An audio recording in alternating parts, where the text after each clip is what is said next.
How exactly was the universe born? And what will be the end of the universe? From ancient times to the present, this question has always been pondered.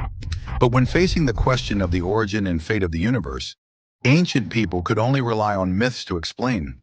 For example, early Westerners believed the world was created by an all-powerful God, and in China there is the story of Pangu creating heaven and earth. This was the world most ancient people could understand, and it was humanity's long-standing view. But humans are by no means passive parasites.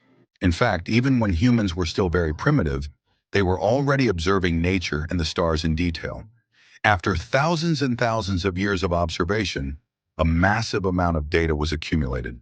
We came to understand constellations and the calendar of year, month, and day. These are actually all products of humanity's understanding of celestial changes. So given that, could the origin of all things have come from the mysterious starry sky? In fact, in ancient Greece, there was a scholar who valued observation, Ptolemy. He believed the Earth was the center of the universe, and all other celestial bodies revolved around it. This is the so-called geocentric theory, but later the Polish astronomer Copernicus overturned this view, arguing that the sun was the center of the universe. However, religion still held dominant power at that time. Even the modern scientific giant Newton believed that the world was created by God. Celestial bodies and nature operated like a clock, and God was the one who wound the spring. So is that really the truth? Time moved forward to today. Science developed rapidly, and humanity's understanding of the universe has greatly improved. Whether it's extragalactic systems, black holes, or various cosmic phenomena, they have all been discovered one by one.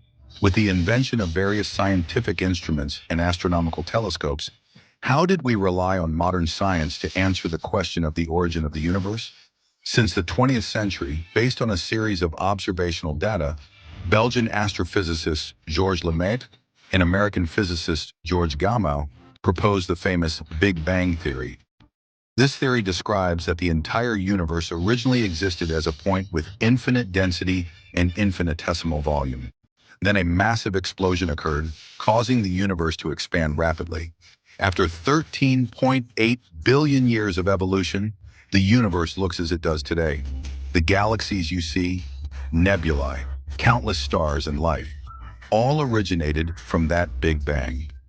This theory is supported by a lot of evidence, such as cosmic microwave background radiation and the redshift phenomenon of galaxies. According to current observations, from the Big Bang until now, the universe is still expanding, and expanding faster and faster.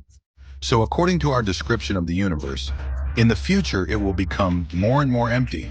Everything will reach the same temperature. Entropy will reach its peak. Even the black holes that dominate the universe, according to Hawking's radiation theory, will one day all evaporate. At that time, the universe will return to darkness without a trace of light. But there's no need to wait until that time. According to current scientific predictions, the sun will go out in a few billion years, the Andromeda galaxy will collide with our Milky Way, and life on Earth will have long disappeared. This is a natural law that no one can defy. And in front of these countless cosmic secrets, humans are nothing at all. We are but fleeting travelers in this vast universe.